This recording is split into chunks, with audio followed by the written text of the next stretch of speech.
Hello everyone, कैसे हैं आप लोग। उम्मीद करता हूँ अच्छे होंगे। स्वागत है फिर से वोटेक इंस्टीट्यूट के चैनल में। दोस्तों, मैं इस सीरीज़ में या इस तरीके के वीडियो में मैं आपको 9th क्लास के जो नई बुक आई है नए सिलेबस के अकॉर्डिंग उसके चैप्टर्स करा रहा हूँ। ठीक है, जो पिछला वीडियो था या जो हमारा लास्ट वीडियो था उस वीडियो में मैंने कराया है आपको इंट्रोडक्शन ऑफ चैप्टर 3 जो कि वर्ल्ड ऑफ नंबर्स है, और साथ में ही मैंने इसके एक्सरसाइज कराया था, एक्सरसाइज 3.1। आज हमें उसके आगे करनी है। ठीक है, तो चलिए शुरू करते हैं।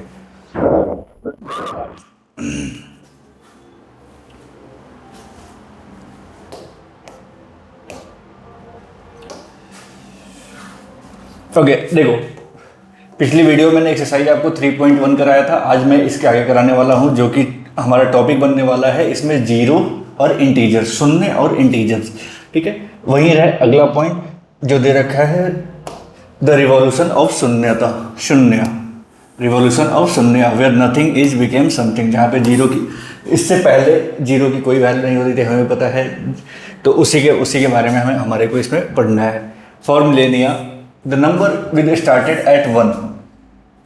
If you had 5 apples, gave all 5 away, you didn't have the number to represent your state. You simply had a void, a lack of apples. ठीक है, तो बहुत साल पहले जो नंबर्स होते थे वो किससे स्टार्ट होते थे? 1 से स्टार्ट होते थे। जैसे यहाँ पे एग्जांपल दे रखा है कि अगर आपके पास 5 एप्पल्स है और आपने 5 एप्पल्स किसी और को दे दिए, तो आपके पास क्या बचा या आपका स्टेट क्या है? तो वो क्या होगा आपके लिए? शून्य या जीरो।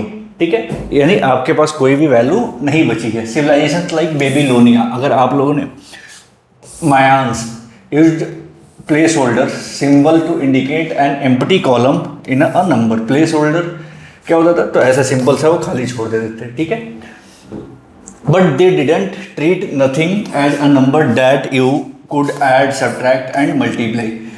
जो हमारे अर्लियर सिविलाइजेशन है, जैसे बेबीलोनिया जो कि मेसोपोटामिया सिविलाइजेशन का एक सिटी था, या मायान्स, वहाँ पे प्लेस होल्डर्स यूज किए जाते थे कि अगर किसी चीज़ में कोई वैल्यू नहीं है या कोई नंबर जिसका ना तो हम मल्टीप्लाई कर सकते हैं, ना ऐड कर सकते हैं, ना सब्ट्रैक्ट कर सकते हैं, तो ऐसी चीज़ों को उन लोगों ने मानने से मना कर दिया कि भाई ऐसा भी कोई एक नंबर होता होगा। बाद में ब्रह्मगुप्ता जो 1628 सीई में इस चीज़ को, ये जो वाइड फॉर्म था, वाइड को फॉर्मली यूज करना शुरू किया। ठीक है, उन्होंने क्या किया? तो उनके अकॉर्डिंग जो अगर हम इंडियन फिलॉसफी के अकॉर्डिंग देखें कि मैथमेटिक्स में कहाँ पे शून्यता का यूज होता है, तो उसके अकॉर्डिंग है in the Upanishad and in the vast Buddhist literature starting will from the 7th century BCE, the concept of shunyata, emptiness or nothingness, was profound. The state that goal of yoga and meditation, the word shunya means zero. ठीक है, and the word shunyata, zeroness, was used extensively in these words to describe the state that one is trying to reach during the meditation, and that of the empty of one's mind, all its breeds, which is fluctuation of the mind, and achieve the state of perfect stillness and tranquility. ठीक है, Patanjali in the Yoga सूत्रास इन्होंने भी इसका use किया है। देखो, अगर हम इंडियन फिलोसफी में शून्यता के बारे में देखें तो सबसे पहले ब्रह्मगुप्ता ने बताया था, लेकिन ब्रह्मगुप्ता से पहले भी शून्य का या जीरो का यूज होता था। जैसे जो हमारे पुराण है उसमें भी लिखा हुआ है कि योगा और मेडिटेशन करने के लिए लोग जो थे उस शून्यता या जीरोनेस की तरफ जाते थे। योगा या मेडिटेशन किस लिए किया जाता है? ताकि आपका ब्रेन या आपके दिमाग में जो बहुत सारी चीज़ें चल रही होती है, बहुत सारे डिफ्लेक्शंस हो रहे होते हैं, उसको आप कंट्रोल कर सको। योगा से हम वहीं शून्य का खोज करते थे। ठीक है, पतंजलि ने भी इसका यूज किया। Patanjali in the Yoga Sutras around the 3rd century BCE also describe how shunyata can help lead to control over one's mind, body and senses. Patanjali ने भी अपने योगा सूत्र में बताया है कि भाई 3rd century BCE के समय में उन्होंने डिस्क्राइब किया कि शून्यता या जीरोनेस कैसे आपको अपने ऊपर कंट्रोल करने में हेल्प करता है। ठीक है, because of Indian thinkers reverted the state of emptiness, they posited the conceptual framework necessary welcome nothingness as a concept in the philosophy. इन्होंने क्या किया? जो इंडियन फिलोसफर्स थे उन्होंने इस चीज़ को फिलोसफी में डालना शुरू किया। साथ ही जीरोनेस का यूज और भी अलग अलग फील्ड में करना शुरू कर दिया, जैसे आर्किटेक्चर है, लिटरेचर है, लिंग्विस्टिक है। ठीक है, बाद में इसका मैथमेटिक्स में भी यूज शुरू हुआ। सबसे पहले यूज जो शुरू हुआ वो आर्यभट्ट ने शुरू किया था और बाद में उसको ब्रह्मगुप्ता ने एक्सपेंड किया था। ठीक है, चलिए अब देखते हैं ब्रह्मगुप्ता के रूल्स क्या थे। ठीक है, Brahmagupta rules in Bakhshali manuscript. In the Hindu number system we use today, the physical transition from blank space to a symbol can be seen in the Baksali manuscript। जो अभी के समय में हम जो हिंदू न्यूमेरिकल सिस्टम को हम जो यूज करते हैं वो बक्साली मैन्युस्क्रिप्ट में यूज हुआ है। यहाँ पे जो अर्ली सेंचुरीज में जो जीरो होता था उसको बोल्ड डॉट से डिनोट किया जाता था। ठीक है, किससे डिनोट किया जाता था? बोल्ड डॉटेड से डिनोट किया जाता था। However, symbol is just a mark on a page until it has rules. The transformation of the zero is finally operational number occurred by work of the Brahmagupta. बाद में इस जो डॉट था, bold dot था, इसके ऊपर ब्रह्मगुप्ता ने काम किया और उन्होंने ही पहली बार इसका ऑपरेशनल यूज बताया था। उन्होंने बताया कि अगर किसी नंबर को खुद से ही माइनस कर दिया जाए, when a number is subtracting from itself it became zero। अगर किसी नंबर को हम खुद से ही माइनस करते हैं वो हमारा आंसर क्या आ जाता है? जीरो। जैसे एक नंबर है यहाँ पे ए को ही ए से माइनस किया गया है तो वो क्या बन गया? जीरो। और यहीं से शून्य के फंडामेंटल लॉ शुरू होते हैं अर्थमेटिक के। ब्रह्मगुप्ता ने अपने रूल्स जीरो के लिए रूल्स को डिवाइड किया था। उन्होंने बोला पहला rule, when a zero is added to a number, अगर हम किसी नंबर में जीरो ऐड करते हैं तो वो क्या रहेगा? अनचेंज रहेगा, जो कि आप लोग ऑलरेडी जानते हो। यानी ए प्लस जीरो जो होगा वो किसके बराबर होगा? ए के बराबर होगा। फिर आगे when a zero is subtracted from a number the number remains unchanged. जैसे जीरो को प्लस करने पे कोई वैल्यू चेंज नहीं हो रहा था, वैसे ही जीरो को माइनस करने पे भी कोई वैल्यू नहीं होता है। अगला रूल उन्होंने बताया कि when any number is multiplied by zero, अगर हम किसी नंबर को जीरो से मल्टीप्लाई करते हैं तो हमारा आंसर क्या हो जाता है? जीरो हो जाता है। तो ये तीन रूल उन्होंने ब्रह्मगुप्ता रूल्स ने के थ्रू उन्होंने रूल बताए थे। फिर यहीं से शुरू होता है इंटीजर फंक्शन। ठीक है,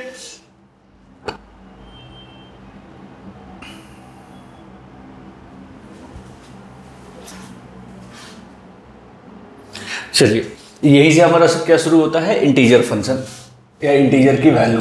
ठीक है, देखते हैं, समझते हैं क्या होता है इंटीजर्स और कैसे यूज होता है इनका। ठीक,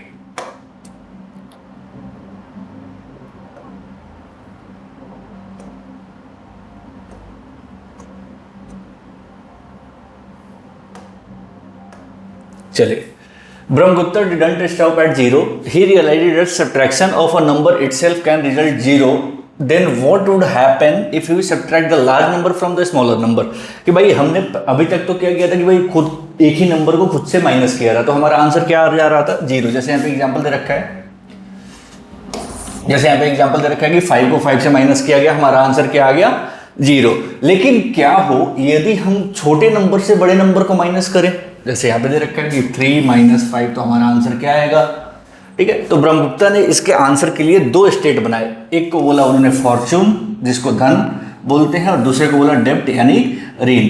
फॉर्चून जो होता है वो क्या होता है? आपके पॉजिटिव नंबर्स रिप्रेजेंटिंग वेल्थ और एसेट्स। फॉर्चून क्या होते हैं? आपके लिए वेल्थ और एसेट्स को क्रिएट करते हैं या पॉजिटिव नंबर्स होते हैं। वैसे ही डेब्ट जो क्या होते हैं? जनरली नेगेटिव नंबर को रिप्रेजेंट करते हैं, और ये आपको डेब्ट्स या लोन को रिप्रेजेंट करते हैं। बाद में यही आगे जाके नंबर लाइन पे अगर हम देखें तो एक नंबर लाइन है आपके लिए,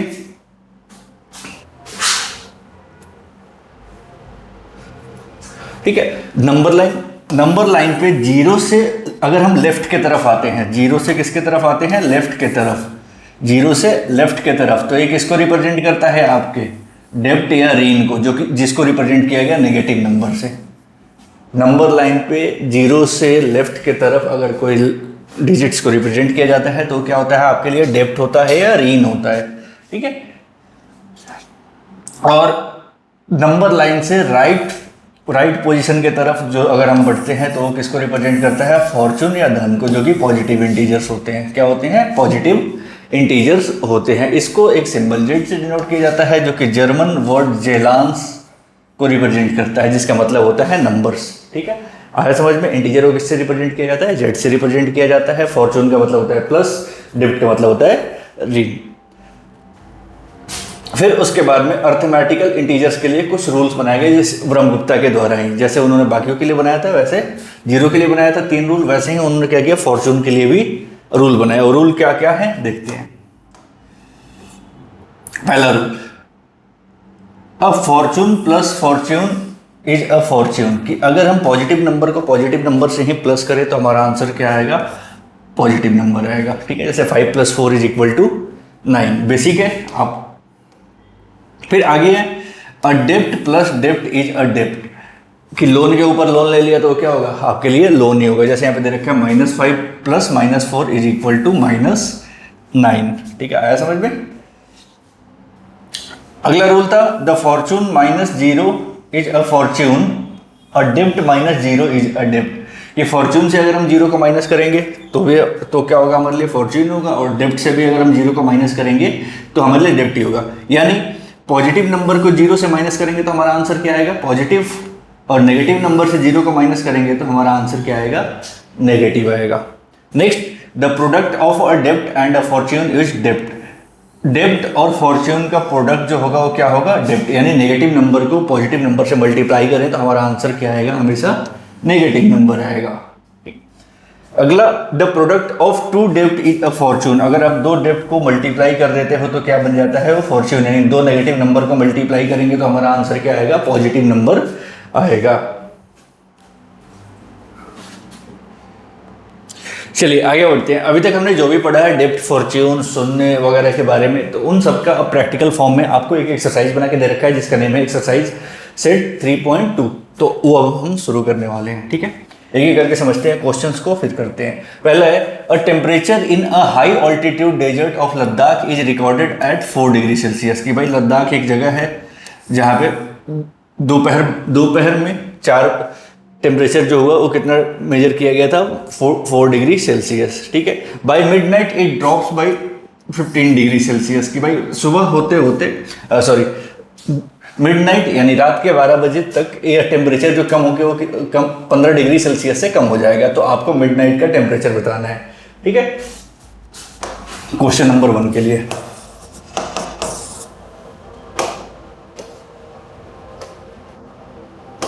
इनिशियल टेम्परेचर कितना दे रखा है,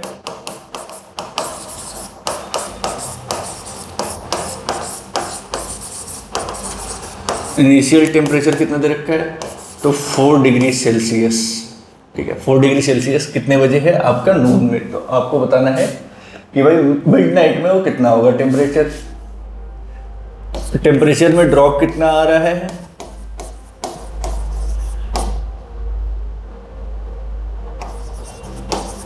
टेम्परेचर ड्रॉप कितना ड्रॉप हो रहा है भाई, 15 डिग्री सेल्सियस से कम हो जा रहा है। तो आपको टेम्परेचर बताना है मिडनाइट का। टेम्परेचर एट मिडनाइट, मिडनाइट का टेम्परेचर भाई देखो 4 डिग्री सेल्सियस तो दोपहर में था, और ड्रॉप होना मतलब कम होना, कितना कम हो रहा है, -15 डिग्री सेल्सियस। 4 डिग्री -14 कितना आएगा, 11 डिग्री सेल्सियस माइनस में। यानी टेम्परेचर कम होगी कितना हो जाएगा आपका, -11 डिग्री सेल्सियस। टेम्परेचर कम होगी कितना हो जाएगा आपके लिए, -11 डिग्री सेल्सियस। यही आंसर होगा।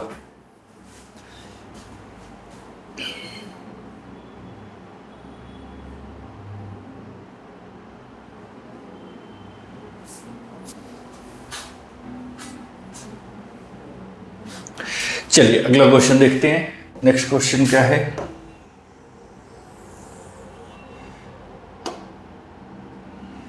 नेक्स्ट क्वेश्चन है a spice trader takes loan डेप्ट ऑफ 850 रुपीज। 850 रुपये के लिए भाई लोन ले लिया। नेक्स्ट डे उसने 1200 रुपये का प्रॉफिट बनाया। ठीक है, फिर उसके बाद में अगले वीक में उसको 450 रुपये का लॉस हो जाता है। ठीक है, अगले वीक में क्या होता है, उसका 450 रुपये का लॉस हो जाता है। तो अब उसका फाइनल फाइनेंशियल स्टैंडिंग क्या है वो बताना है। या क्या वो लॉस में है, क्या वो डेप्ट में है, क्या वो लॉस में है, क्या वो प्रॉफिट में है, इसके बारे में हमें बताना है। ठीक है, चलिए शुरू करते हैं।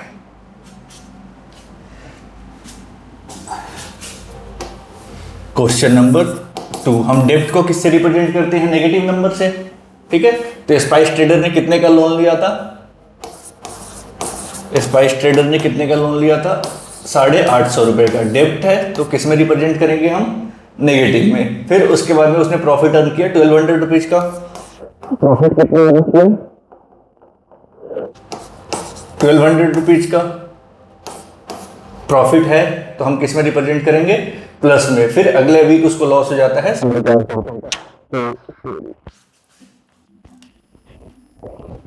अगले वीक उसको लॉस हो जाता है कितने का? 450 रुपए का। यानी लॉस अगेन कितने का हुआ भाई? 450 रुपए का। लॉस को हम किस में रिप्रेजेंट कर रहे हैं? माइनस में। तो उसका फाइनल फाइनेंशियल कंडीशन क्या है वो बताना है। Final financial condition, final financial condition क्या है वो बताना है। तो फाइनल फाइनेंशियल कंडीशन कैसे बताएंगे भाई? देखो, टोटल कितने का लोन, टोटल प्रॉफिट कितने का हुआ? 1200 का। सॉरी, पहले उसने कितना लोन लिया? 850 रुपए का। फिर 850 है ना भाई, 850 क्या हो गया? 850। फिर उसको प्रॉफिट होता है 1200 का। फिर उसको लॉस हो जाता है 450 का। ठीक है, माइनस प्लस और माइनस। सबसे पहले हमें क्या करना होता है? माइनस माइनस वाले को एक साथ करते हैं। कर लो भाई। यानी 850 माइनस 450 कितना होगा? 0। 5 + 5 10, 8 + 5 13।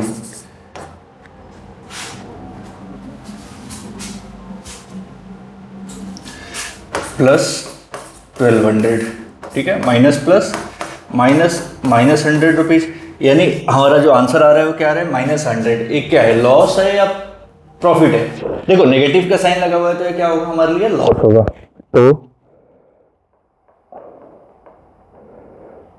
फाइनल लॉस ऑफ ₹100 ये आपका हो जाएगा उसका फाइनेंशियल कंडीशन। आया समझ में?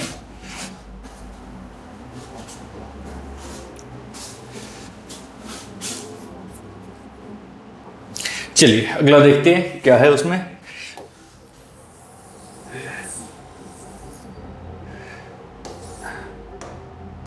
नेक्स्ट क्वेश्चन है calculate the following using Brahmagupta law. आपको एक कुछ क्वेश्चन दे रखे हैं, उनको कैलकुलेट करना है ब्रह्मगुप्ता लॉ का यूज करके। ठीक है, चलिए शुरू करते हैं। क्वेश्चन नंबर 3 का फर्स्ट पार्ट क्या दे रखा है? -12 × 5। माइनस नेगेटिव नंबर डेब्ट। नेगेटिव नंबर क्या होता है? डेब्ट। और पॉजिटिव नंबर होता है क्या होता है भाई? पॉजिटिव नंबर फॉर्च्यून या प्रॉफिट। तो नेगेटिव को पॉजिटिव से मल्टीप्लाई करना है। हमारा आंसर किस में आएगा? नेगेटिव में आएगा। तो 12 × 5 कितना होता है? 60। और माइनस में आएगा, ये हो गया इसके लिए आंसर। दूसरा -8 × -7। डेप्थ को डेप्थ से मल्टीप्लाई करते हैं तो क्या बन जाता है हमारा? फॉर्च्यून बन जाता है। यानी नेगेटिव नंबर को नेगेटिव से मल्टीप्लाई करेंगे तो हमारा आंसर क्या आएगा? पॉजिटिव आएगा। 56 हो जाएगा हमारे लिए आंसर। थर्ड 0 - -14। अगर शून्य से डेप्थ को माइनस करेंगे तो हमारा आंसर क्या आएगा? फॉर्च्यून आएगा। तो ये हो जाएगा 0 - +14। आंसर हो जाएगा हमारा 14। ये सिंपल है। नेक्स्ट -20 / 4। डेप्थ को अगर हम पॉजिटिव नंबर से डिवाइड करते हैं तो भी हमारा आंसर क्या आता है? डेप्थ ही आता है। यानी नेगेटिव नंबर को पॉजिटिव से डिवाइड करेंगे तो हमारा आंसर क्या आएगा? नेगेटिव आएगा। तो 4 की टेबल में 20 कितने पे आता है? 5 पे। और नेगेटिव है तो नेगेटिव। क्या हो गया हमारा आंसर इसके लिए? थर्ड क्वेश्चन भी complete.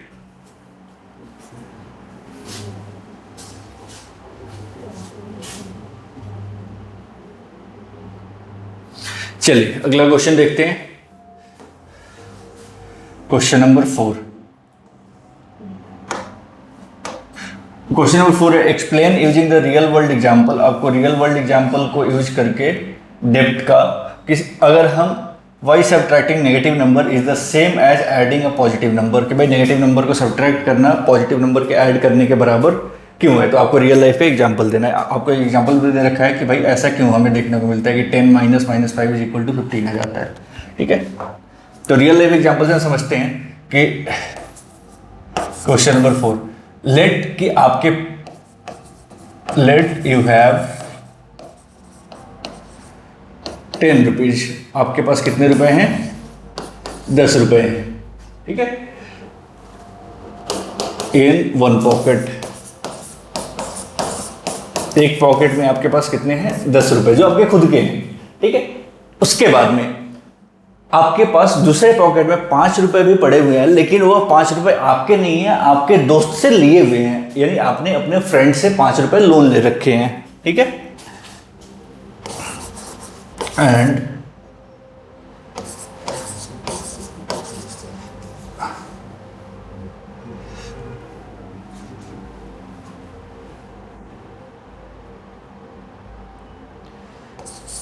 ₹5 in another pocket,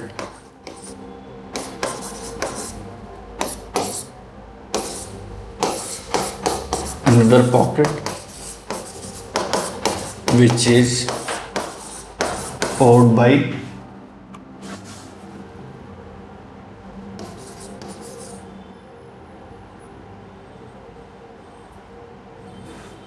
from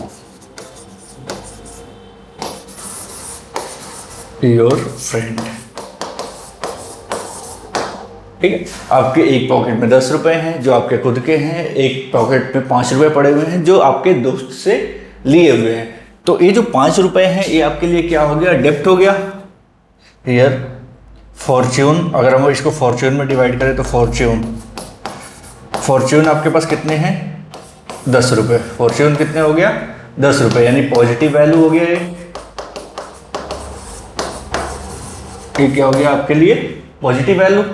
और डेब्ट आपके लिए कितना हो गया? जो आपके दोस्त से आपने लिया हुआ है वो कितने हैं आपके पास? 5 रुपीज, यानी ये हो गया आपके पास नेगेटिव वैल्यू। ये क्या हो गया आपके लिए? Negative value. ये क्या हो गया आपके लिए? Negative value. अब ध्यान से देखेंगे तो आपके पास टोटल अमाउंट कितना बचा हुआ है?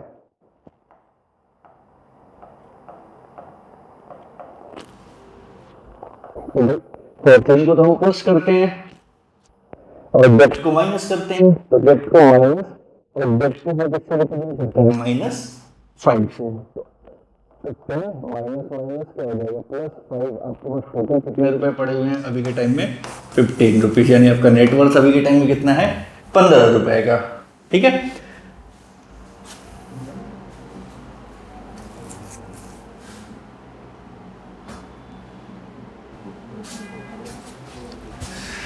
तो दोस्तों यहाँ पे आके ये वीडियो कंप्लीट होता है। अगर वीडियो में कुछ भी अच्छा लगा हो तो आप वीडियो को लाइक कर सकते हैं, चैनल को सब्सक्राइब कर सकते हैं और दोस्तों के साथ शेयर कर सकते हैं। साथ ही अगर आपको कोई भी डाउट हो तो आप हमें कमेंट करके बता सकते हैं। कोई एडवाइस देना है तो उसके लिए भी आप हमें कमेंट कर सकते हैं। धन्यवाद।